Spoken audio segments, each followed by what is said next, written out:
Hi friends! Thanks for tuning in. If you like this video, please give it a like, comment below, and take a moment to subscribe to our channel. Welcome to Harrisville, Michigan, a charming lakeside town on the shores of Lake Huron.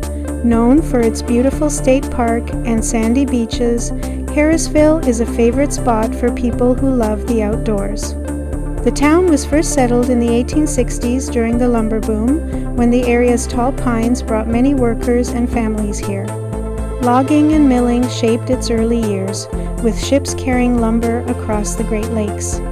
The name Harrisville came from two brothers, Stanton and Scott Harris, who were among the first to settle and help build the community.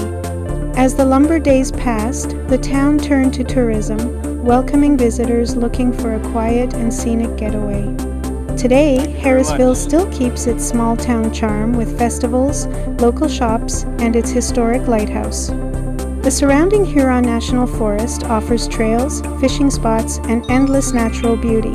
Whether you're here for the beaches, the history, or just the peaceful setting, Harrisville offers a reason to stay a while. Thank you for joining us on this tour of Harrisville, Michigan.